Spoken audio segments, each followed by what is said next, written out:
Assalamualaikum warahmatullahi wabarakatuh. Salam sejahtera untuk kita semua. Perkenalkan, nama saya Nia Rahmadani, program studi Ekonomi Syariah. Pada video kali ini, saya akan menyampaikan atau mempresentasikan materi tentang pembangunan ekonomi. Yang pertama itu tentang problematika pembangunan ekonomi di negara Muslim. Yang kedua, pembangunan ekonomi dalam perspektif Islam. Yang ketiga, alat ukur kemiskinan dalam Islam. Yang keempat, sumber-sumber pembiayaan pembangunan ekonomi Islam. Dan yang terakhir itu strategi pembangunan ekonomi Islam. Jadi yang pertama di sini saya akan menjelaskan tentang problematika pembangunan di negara Muslim. Pada saat ini mayoritas negara-negara Muslim merupakan negara yang sedang berkembang dan masih dihadapkan pada permasalahan pembangunan ekonomi, seperti permasalahan tentang kemiskinan, ketimpangan ekonomi, utang luar negeri, dan masalah kependudukan. Yang terakhir itu masalah industrialisasi dan masalah industri sektor pertanian. Yang pertama itu kan sini masalah kemiskinan. Kemiskinan ini hampir setiap negara mengalaminya, dan kemiskinan merupakan topik paling sering dibahas dalam masalah pembangunan ekonomi maupun sosial. Kemiskinan ini berkaitan erat dengan daya beli terhadap kebutuhan mendasar manusia seperti sandang, pangan, tempat tinggal yang layak. Kemiskinan ini menjadi penyebab utamanya itu kelaparan, keterlantaran, marginalisasi, dan penyakit sosial yang ada di seluruh dunia. Kemiskinan ini sangat berkaitan juga dengan kesehatan. Sebagai contoh seperti masih banyak rumah tangga miskin yang tidak memiliki sanitasi yang layak. Individu yang tergolong miskin ini seperti tidak mampu mengkonsumsi makanan sehat ataupun makanan yang bergizi, dan juga berada di lingkungan yang sanitasinya tidak layak untuk ditempati. Dan kemiskinan menjadi penyebab utamanya yaitu seperti kelaparan, keterlantaran, marginalisasi, dan penyakit sosial lainnya yang ada di dunia. Kemiskinan ini juga berkaitan dengan masalah kesehatan. Seperti contoh, masih banyak rumah tangga miskin yang tidak memiliki sanitasi yang layak. Individu yang termasuk miskin itu seperti tidak mampu mengkonsumsi makanan sehat ataupun makanan yang bergizi, dan juga bertempat tinggal di tempat yang tidak layak untuk ditempati dan tidak memiliki sanitasi yang layak untuk dipakai. Juga susah mengakses pendidikan dan serta fasilitas yang masih kurang berkualitas. Kemiskinan akan berdampak pada kualitas standar hidup yang rendah. Kualitas hidup standar yang rendah jika dibandingkan dengan gaya hidup penduduk di negara kaya di negara asing seperti negara Eropa. Jika dibandingkan dengan penduduk di negara maju, standar hidup yang rendah itu dapat dilihat secara nyata dari tingkat pendapatannya yang rendah, tingkat pendidikan yang rendah, tingkat kemiskinannya yang rendah, konsumsi dan nutrisinya yang rendah. Yang selanjutnya itu masalah ketimpangan ekonomi. Ketimpangan ekonomi adalah ketimpangan yang bukan hanya antar penduduk, tetapi juga antar golongan, antar wilayah, antar kota dengan antar desa, dan antar kelompok etnik dengan antar kawasan. Ketimpangan ekonomi dapat dikatakan sebagai keadaan di mana terjadinya gap. Gap ini seperti distribusi pendapatan antar kelompok yang berpendapatan tinggi ataupun dengan berpendapatan yang rendah. Indikator untuk mengukur ketimpangan pendapatan umumnya adalah rasio Gini atau Gini rasio. Rasio ini didefinisikan sebagai dasar derajat ketidakmerataan distribusi pendapatan penduduk di suatu wilayah ataupun di negara-negara tertentu.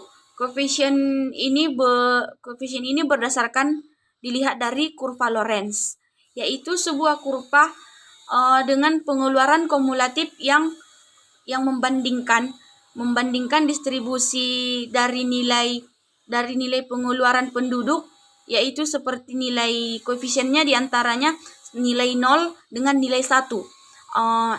Nilai 0 ini diartikan sebagai pemerataan sempurna, dan nilai 1 adalah ketimpangan sempurna. Yang selanjutnya itu masalah tentang kependudukan dan ketenagakerjaan. Pendudukan dan ketenagakerjaan ini merupakan penduduk adalah sumber daya insani yang memegang peranan sentral dalam pembangunan di negara manapun, termasuk di negara yang sedang berkembang. Namun sebaliknya, yang ketiga itu masalah utang luar negeri. Besarnya pinjaman luar negeri juga dapat dipengaruhi keterbatasan pembiayaan pembangunan, rendahnya pendapatan atau rendahnya tingkat investasi, tingginya kebutuhan impor, bertambahnya defisit transaksi berjalan, besarnya jumlah angkatan kerja, dan pengangguran. Adanya anggapan utang luar negeri adalah sumber pendanaan untuk membiayai pembangunan dan memamerkan keberhasilan hasil pembangunannya. Di sisi lain, rakyat harus menanggung beban utang di kemudian hari. Meskipun pinjaman luar negeri banyak, ada juga manfaatnya, seperti menyediakan sumber daya yang diperlukan untuk mendorong pertumbuhan ekonomi dan mendorong pertumbuhan pembangunan ekonomi. Namun jika dikelola dengan buruk, akan memakan biaya yang lebih besar. Seperti belakangan ini, biaya-biaya tersebut melebihi manfaat yang didapat. Biaya tersebut adalah angsuran utang baik pokok maupun akumulasi bunganya. Yang selanjutnya itu masalah kependudukan. Penduduk adalah sumber daya insani yang memegang peranan sentral dalam pembangunan di negara manapun, termasuk di negara-negara yang sedang berkembang.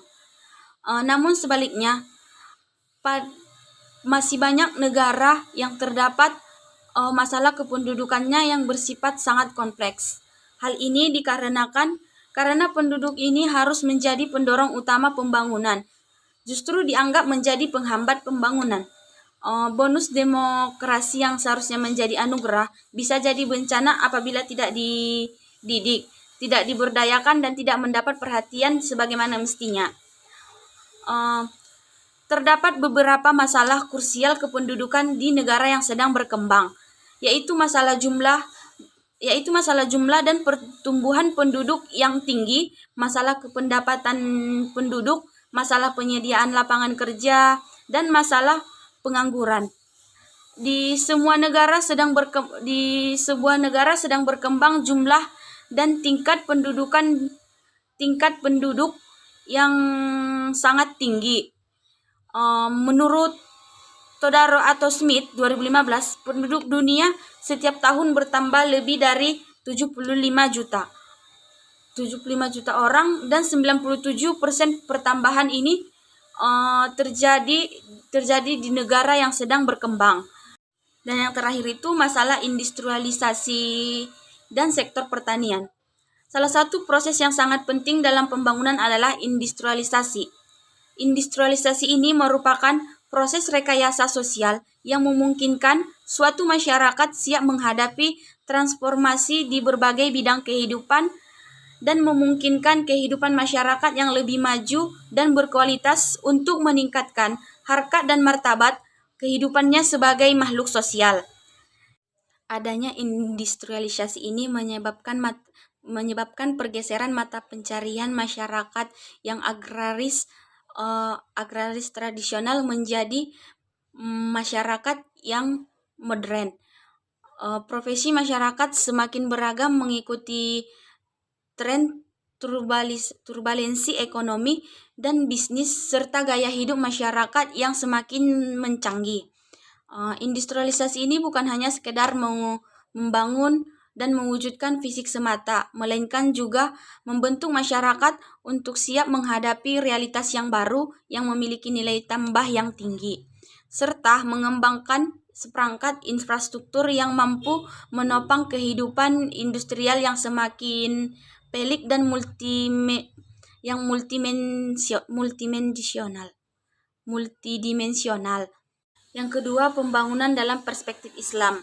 Pembangunan ekonomi dalam perspektif Islam ini memiliki landasan etika dan moral yang mengatur prinsip distribusi kekayaan dan peluang. Model pembangunan dalam Islam terdapat dua model. Yang pertama itu model pembangunan Ibnu Khaldun dan yang kedua model pembangunan Asy-Syaitibi.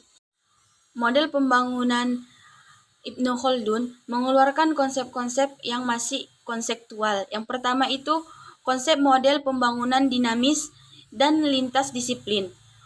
Model ini dikemukakan oleh Ibnu Khaldun untuk menjelaskan bagaimana sebuah pembangunan ekonomi dan peradaban dapat mengalami pasang surut dalam sebuah pembangunan. Sekaligus juga menjawab beberapa pertanyaan krusial mengenai fenomena-fenomena yang terjadi pada sistem kehidupan sosial. Model ini dijelaskan menggunakan beberapa faktor yang mempengaruhi pembangunan, di antara lainnya yang bersifat interdependen. Secara umum, model Ibnu Khaldun ini tertuang dalam Eque Principles atau yang dikenal dengan kalimat hikmaiyah. Kalimat hikmaiyah ini dapat dimodelkan sebagai gambar berikut, seperti gambar di samping. Atau yang kedua, konsep determinan pembangunan berdasarkan model Ibnu Khaldun secara detail bagaimana pengaruh suatu faktor dan hubungannya dengan faktor-faktor lain yang dijelaskan seperti berikut, yaitu seperti negara, institusi, sumber daya insani, kekayaan, dan lain sebagainya. Selanjutnya, model pembangunan Asy-Syaitibi. Model ekonomi pembangunan Islam yang kedua ini adalah model pembangunan Asy-Syaitibi. Pada dasarnya, model pembangunan ini disudurkan berdasarkan konsep maqasid syariah yang merupakan tujuan dari ekonomi Islam. Dalam model ini, ekonomi pembangunan diturunkan dari komponen tujuan pembangunan.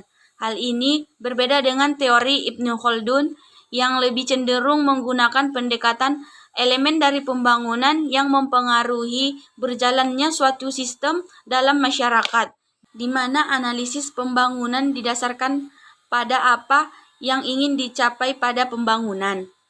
Dalam model ini yang menjadi pusat analisis pembangunan adalah kesejahteraan manusia dengan fokus melindungi 5 maqasid syariah, yaitu agama, akal, keturunan, jiwa, dan harta. Dan selanjutnya ada tujuan dalam pembangunan Islam, yaitu ada 4 tujuan utama ekonomi pembangunan Islam. Yang pertama, meningkatkan kebutuhan dasar manusia. Yang kedua, meningkatkan kapasitas dan martabat manusia. Yang ketiga, menjamin keberlangsungan hidup manusia dalam jangka panjang. Dan yang keempat itu menumbuhkan dan menjamin spiritualitas manusia. Selain dari tujuan, ada juga ruang lingkup pembangunan dalam Islam. Ruang lingkup dalam pembangunan Islam itu terbagi atas tiga aspek. Yang pertama, aspek utama itu dijadikan sebagai tolak ukur, dan yang kedua sebagai objek pembangunan ilmu pengetahuan yang mendasar, dan yang ketiga indikator yang berjalannya sebuah proses pembangunan. Jadi cukup sekian dari pembahasan pembangunan dalam perspektif Islam. Selanjutnya akan kita lanjutkan ke pembahasan kita alat ukur dalam kemiskinan Islam. Alat ukur kemiskinan dalam Islam yaitu terdapat model Cibes. Model Cibes atau indeks Cibes adalah satu alat ukur yang dikembangkan pertama kali oleh Beik dan Ashanti 2015. Indeks ini berupaya mengukur indeks kemiskinan Islami. Pengembangan indeks ini didasarkan pada kuadran Cibes.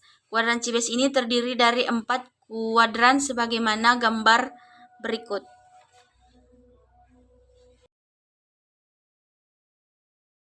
Berdasarkan gambar tersebut, pembagian kuadran didasarkan pada kemampuan rumah tangga untuk memenuhi kebutuhan material dan spiritual.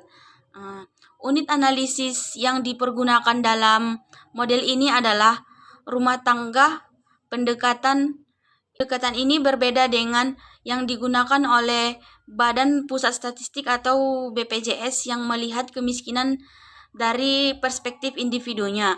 Kuadran Cibes membagi kemampuan rumah tangga untuk memenuhi kebutuhan material dan spiritual ke dalam dua tanda, yaitu tanda positif dan tanda negatif. Tanda positif artinya rumah tangga yang mampu memenuhi kebutuhan hidupnya dengan baik. Sedangkan tanda negatif merupakan rumah tangga tersebut tidak mampu memenuhi kebutuhannya dengan baik.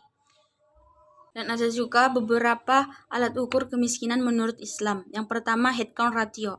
Head count ratio ini mengukur secara sederhana untuk mengidentifikasi berapa jumlah dan presentasi rumah tangga yang dikategorikan miskin. Dan yang kedua, poverty gap dan income gap. Poverty gap ini mengukur seberapa jauh antara jarak pendapatan kelompok yang agregat dengan garis kemiskinan yang defisit pendapatannya.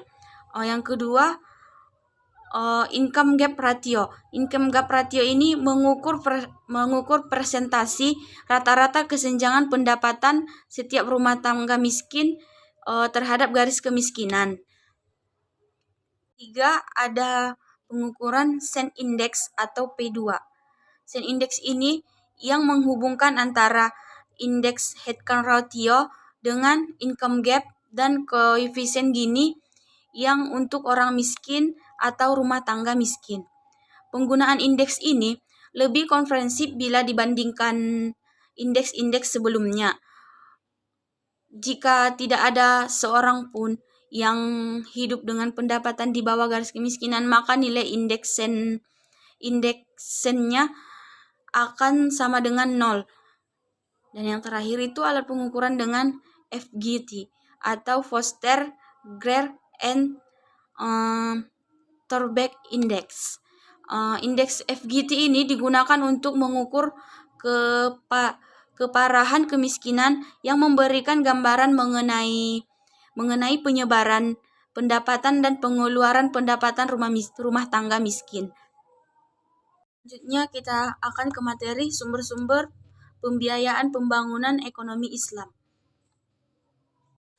Dalam sumber-sumber pembiayaan ekonomi Islam, terdapat estimasi kebutuhan pembiayaan pembangunan. Besarnya perkiraan kebutuhan pembiayaan pembangunan umumnya tergantung pada faktor antara lain seperti yang pertama, tujuan pembangunan dan dimensi waktunya. Yang kedua, model pembangunan yang diadopsi di masyarakat. Dan yang ketiga, tahap perkembangan masyarakat. Selain estimasi pembangunan, juga terdapat mobilisasi sumber pembiayaan eksternal. Dari sumber pembiayaan eksternal ini terbagi menjadi dua. Yang pertama itu investasi asing langsung. Dan investasi asing langsung ini juga terdapat dua motif. Yang pertama motif investasi asing langsung horizontal dan yang kedua investasi asing langsung vertikal. Yang kedua, hibah pembangunan. Terdapat beberapa kontroversi terkait kontribusi hibah dan pembangunan. Hibah dari luar negeri merupakan transfer sumber daya termasuk teknologi, keterampilan administratif, kewirausahaan, dan keterampilan lainnya. Beberapa negara menjadikan hibah pembangunan sebagai katalis dalam proses pembiayaan pembangunan ekonomi. Terdapat pendapat yang mengatakan bahwa negara tanpa adanya hibah, pembangunan tidak akan terjadi berkembang di negara tersebut. Hibah juga membantu menciptakan atau memelihara nilai tukar rupiah atau juga menaikkan jumlah mata uang yang beredar di dalam negeri, yang nantinya akan menyebabkan naik turunnya inflasi dan merusak persaingan internasional terkait ekspor neraca pembayaran. Hibah akan menghasilkan bias dalam pembangunan kebijakan terhadap model eksternal serta mendorong terjadinya dualisme ekonomi. Selain itu, hibah dapat meningkatkan ketimpangan pendapatan dan yang lebih buruk lagi, kedaulatan nasional dan kemandirian suatu negara yang akan hilang. Dan yang terakhir, strategi pembangunan ekonomi Islam. Strategi pembangunan. Pengertian strategi berdasarkan bahasa adalah siasat, kiat atau cara. Sementara itu dalam artian lebih luas atau menurut pakar, strategi diartikan rencana tindakan yang menjabarkan alokasi sumber daya dan aktivitas-aktivitas untuk beradaptasi dengan lingkungan, membantu mencapai tujuan atau sasaran. Sementara itu, jika mengacu kepada pengertian secara legal berdasarkan Undang-Undang Nomor 25 Tahun 2004 tentang Sistem Perencanaan Pembangunan Nasional, strategi merupakan langkah-langkah berisikan program-program indikatif untuk mewujudkan visi dan misi. Jika dilihat dari strategi pembangunan secara konvensional, maka banyak sekali ditemukan berbagai variasi dan strategi pembangunan yang biasa diturunkan dari paradigma ekonomi yang berkembang. Dalam strategi pembangunan ekonomi Islam, ada juga terdapat faktor-faktor dalam penyusunan perencanaan strategi pembangunan, yang dimana terdapat 6 strategi yang dapat dijadikan sebagai faktor penting dalam menentukan strategi pembangunan di dalam Islam. Yang pertama itu strategi yang selaras dengan syariat. Berdasarkan prinsip dasar dan nilai ekonomi Islam yang pertama, yaitu tauhid.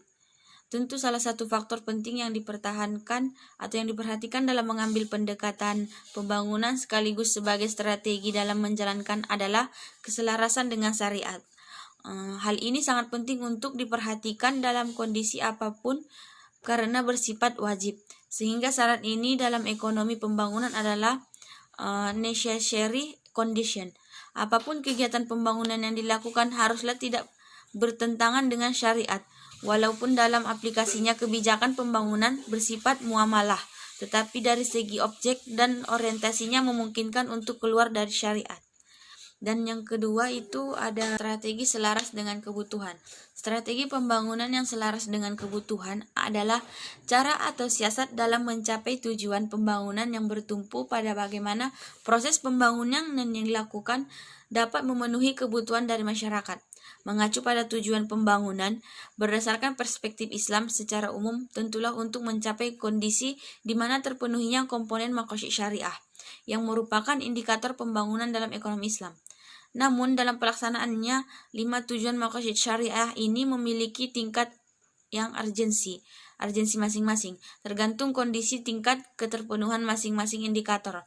Hal ini menunjukkan bahwa dalam melaksanakan pembangunan, tentu kadar kepentingannya setiap ukuran maqasid syariah itu sama, sehingga yang menjadi prioritas adalah melaksanakan pembangunan yang bertujuan untuk memenuhi kebutuhan yang oleh masyarakat pada suatu waktu tertentu. Yang ketiga, strategi yang berdasarkan prioritas. Yang pada dasarnya strategi pembangunan ini secara prinsip memiliki kemiripan dengan strategi pembangunan yang selaras dengan kebutuhan. Namun perbedaannya terletak pada jangka waktu dan cakupan pilihan yang dipertimbangkan oleh menentukan kebijakan pembangunan. Strategi ini dapat disebut sebagai strategi jangka panjang dan strategi yang selaras kebutuhan dengan range prioritas yang lebih melebar dan bervariasi. Jika dalam strategi pembangunan yang selaras dengan kebutuhan berfokus pada pencapaian hal yang diperlukan pada kondisi tertentu dan periode waktu yang tertentu, pada strategi prioritas ini menyusun beberapa tujuan pembangunan berdasarkan tingkat prioritasnya untuk dicapai, mulai dari yang bersifat primer maupun sekunder hingga tersier. Yang keempat, strategi yang berkeadilan. Keadilan merupakan prinsip dan nilai dasar ekonomi Islam. Dalam rancangan bangunan ekonomi Islam sendiri, keadilan merupakan fondasi dasar yang paling penting. Hal ini secara otomatis menunjukkan bahwa keadilan juga memiliki peran penting dalam strategi pembangunan. Hal ini tercermin dan dari keadilan merupakan salah satu fitur penting dalam sistem ekonomi Islam dan tergambar secara umum pada orientasi dan tujuan ekonomi pembangunan Islam itu sendiri.